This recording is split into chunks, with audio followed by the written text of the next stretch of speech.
Call the meeting to order and call on Councilor Broughton, please, to the pledge. Pledge allegiance to the flag of the United States of America and to the republic for which it stands, one nation, under God, indivisible, with liberty and justice for all. Call the roll.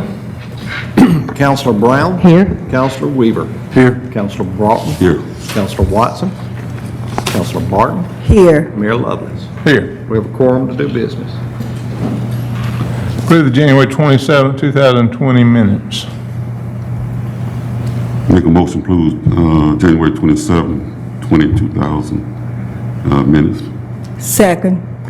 Motion by Councilor Broughton, second by Councilor Barton to approve the minutes of the regular meeting of January 27th. Is there any discussion, any changes to be made? Hearing none. Councilor Brown? Yes. Councilor Weaver? Yes. Councilor Broughton? Yes. Councilor Barton? Yes. Motion carries and the minutes are approved. I'd like to welcome our visitors here today. There's a good number of folks here, and I appreciate y'all coming today. Under new business, I need to add a few items. Item H will be an appointment to the Industrial Development Board. I will be the Public Library Board appointment. J will be a School Board appointment. K will be Tree and Beautification. And L will be a Recreation Board.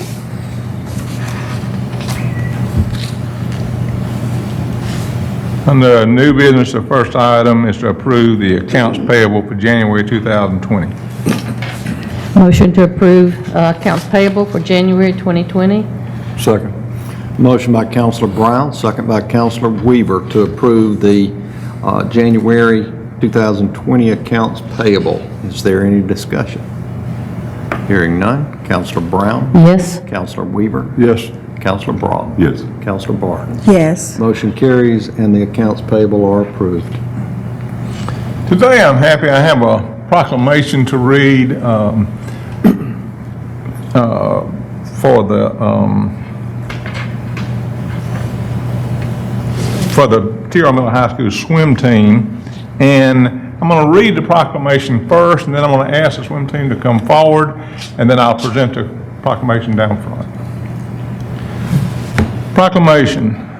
In recognition of outstanding athletic performance representing the City of Brewton, whereas the City of Brewton seeks to support and encourage outstanding leadership and dedicated service to its residents, and whereas T.R. Miller High School swim team serves young athletes, building skills, character, and discipline, and whereas T.R. Miller High has a storied tradition of excellence in athletics and academics throughout the state of Alabama, and whereas the team successfully defended its state championship title in its fourth year of competition in individual and relay matchups, and whereas the team has been undefeated in 1A through 5A for the past 2 seasons, showing uncommon dedication, discipline, and tenacity under the leadership of coaches Lisa Atkinson and Angel Boyd, and whereas the city wishes to convey congratulations on an effort well executed by team members, coaches, supporters, and parents. Now therefore be it proclaimed by the mayor and city council that the T.R. Miller High School swim team be honored by the city and all its residents. Proclaimed the 10th day of February 2020. Congratulations and come forward.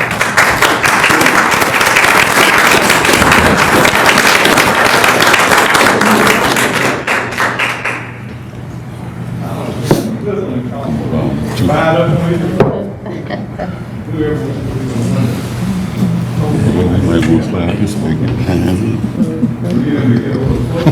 Yeah, you better do two on one side. Get closer. It's shuffle. Y'all don't have to squish in. Us too.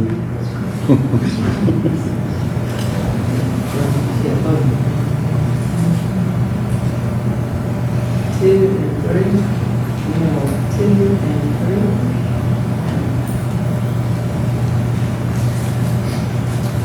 Yeah. Congratulations. Really good.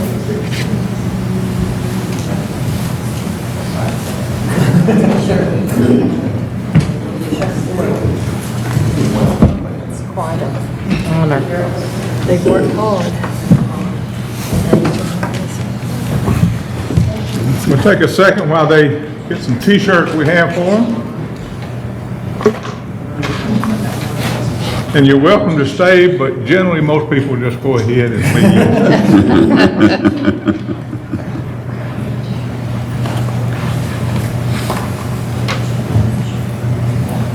Oh, he got the trophy, the state trophy, good.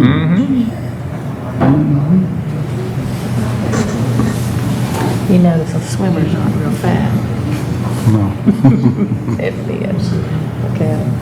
that's not a floating contest, is it? No. They're amazing.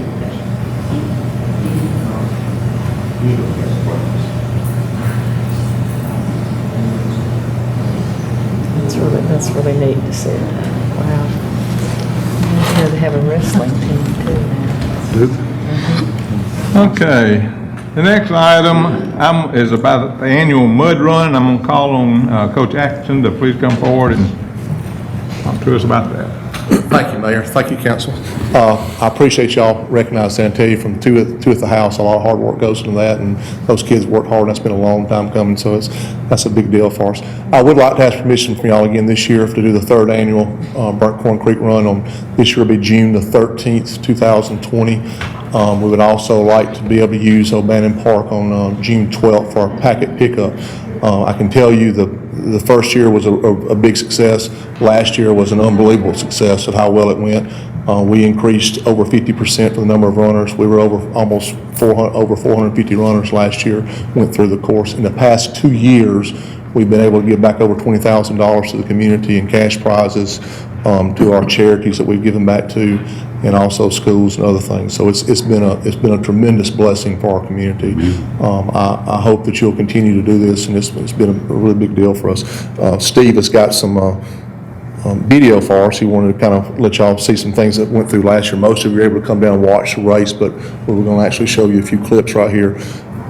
Just a minute, if you don't mind. It's a big part of eco-tourism, drawing people into our area. People come in here, they gotta buy gas, they gotta buy food, that's part of economic development, it's turning that dollar over in your community and getting exposure. So people coming from outside, seeing what a beautiful community we have. This is how you build a community, we're excited about it. We had over 100 volunteers out there also, about 500 to 700 people watching, and over 100 volunteers. Economic boost for our people to know about Brewton.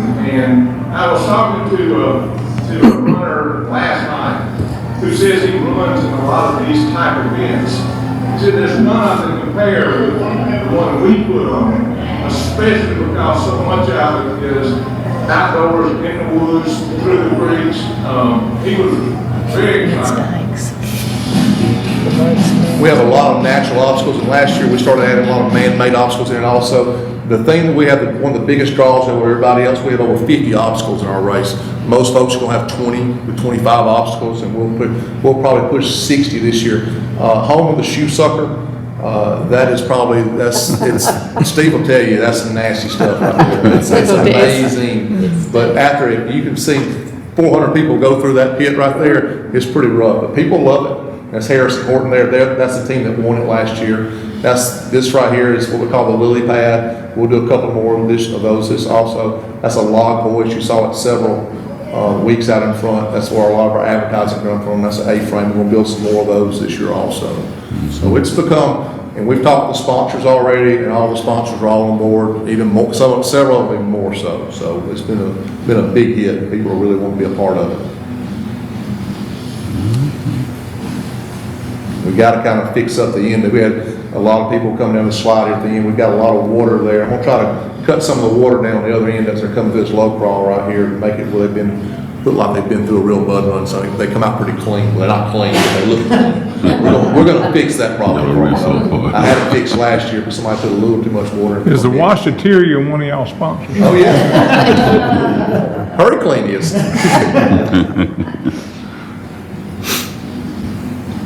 What's the furthest contestant that you had?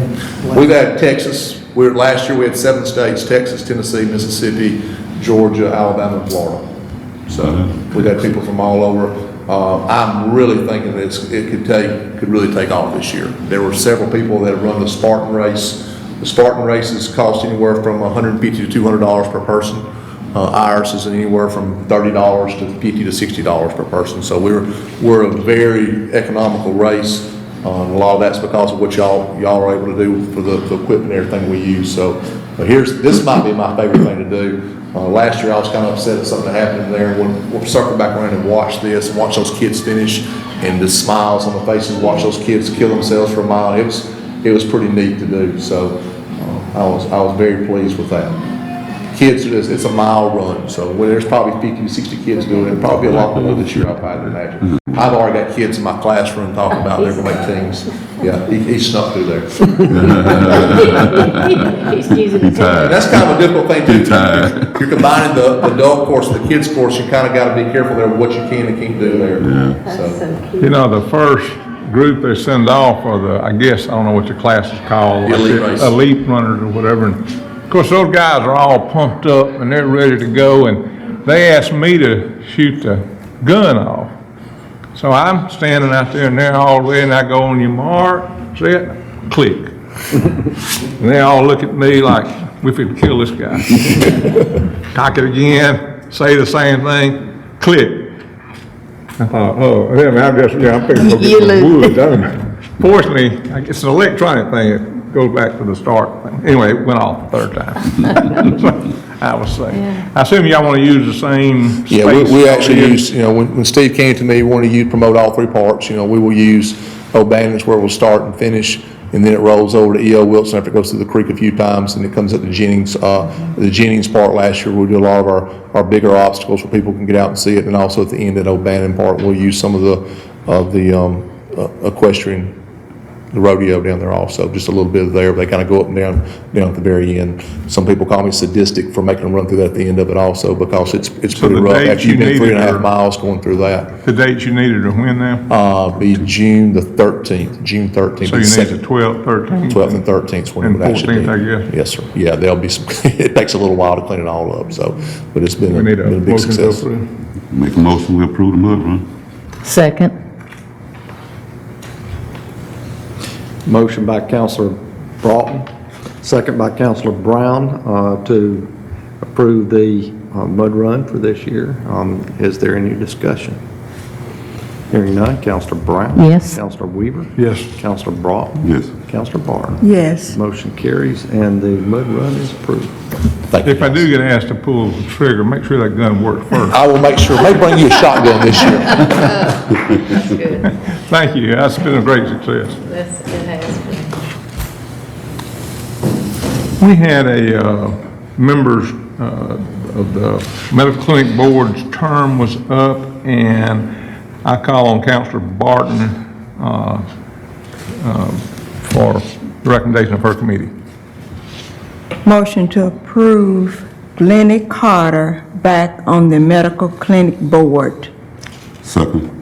Motion by Counselor Barton, second by Counselor Broughton, to approve Lenny, what was it? I'm sorry. Glennie Carter. Glennie Glennie. Carter, Glen- to the medical clinic board. Is there any discussion?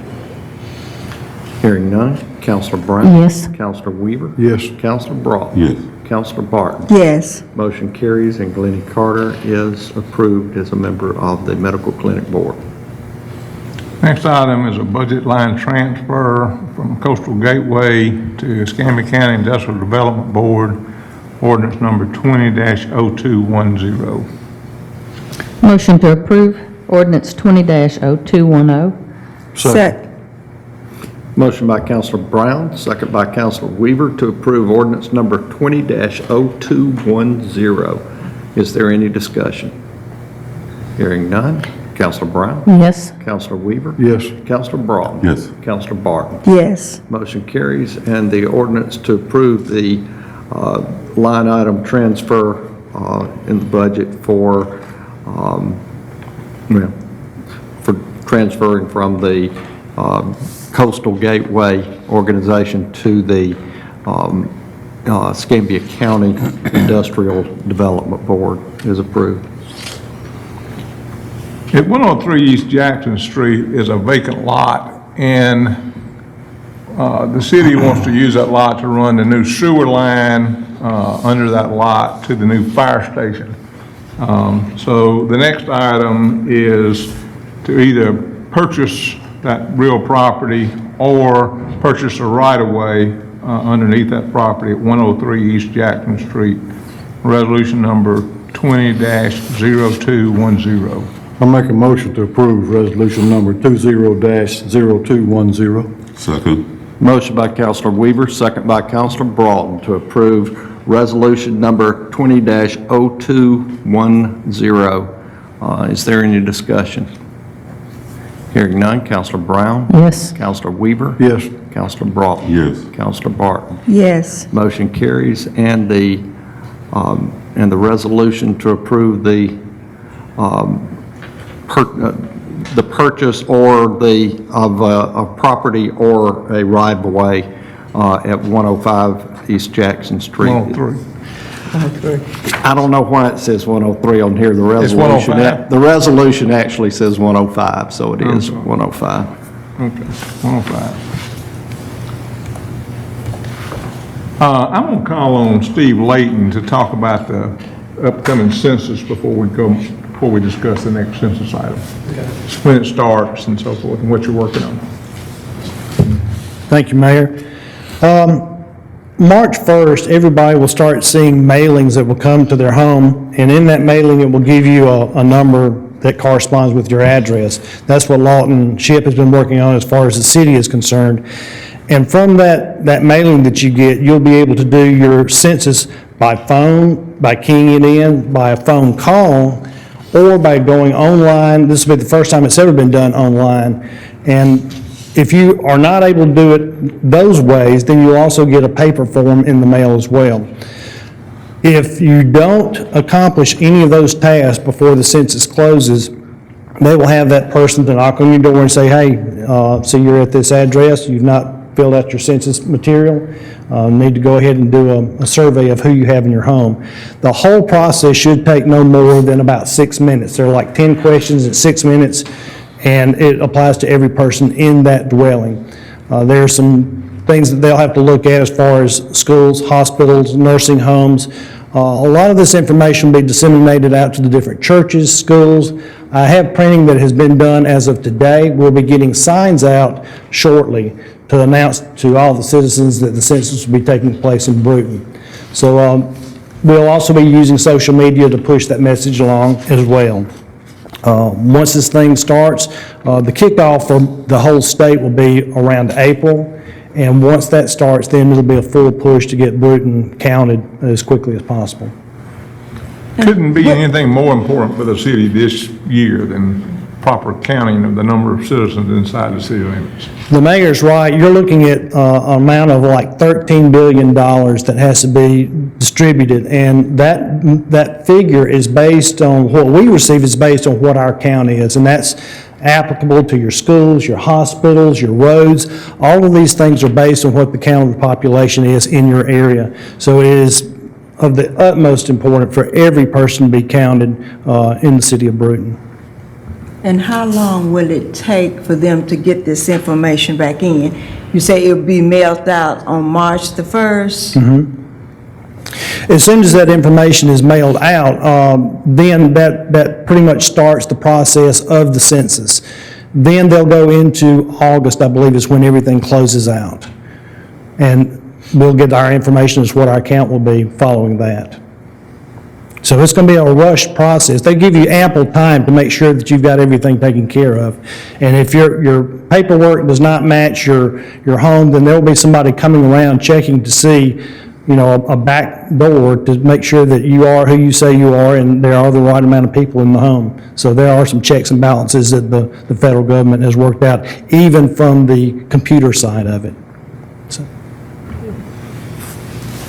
Thanks, Steve.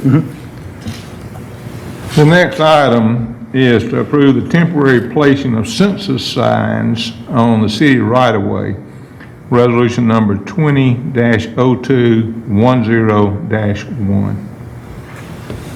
Make a motion to approve resolution 20-0210. 0210-1. Second.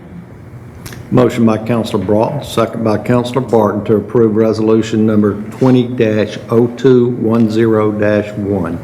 Is there any discussion? Hearing none. Counselor Brown? Yes. Counselor Weaver? Yes. Counselor Broughton? Yes. Counselor Barton? Yes. Motion carries, and the resolution to approve the placement of census signage on the city right-of-way is approved. Next item, we have three people, Paula Jackson, Larry Walter, and Sammy Weaver, whose term have expired or will be expiring on the Industrial Development Board, and I appoint a committee of Counselor Broughton and Counselor Weaver to fill those positions. Lynette Avant on the Public Library Board's term is expired or will be expiring, and I appoint Counselor Watson and Counselor Barton to fill that position. On the school board, Mrs. Regina Watson, term is expired or is expiring, and I appoint Counselor Edge and Counselor Broughton to fill that position. I know it's Brown, I don't know. I understand. Following the rules. The next item, which is the Tree and Beautification Board, that is a mayoral appointment. And so I reappoint Catherine Fountain, Anne Marie Sasser, Kathy McMillan, Mary Catherine Adams, and Gail Lyles. Recreation Board has two persons, David Jennings and Thomas Watson, whose terms have expired or will be expiring, and I appoint Counselor Weaver and Counselor Brown.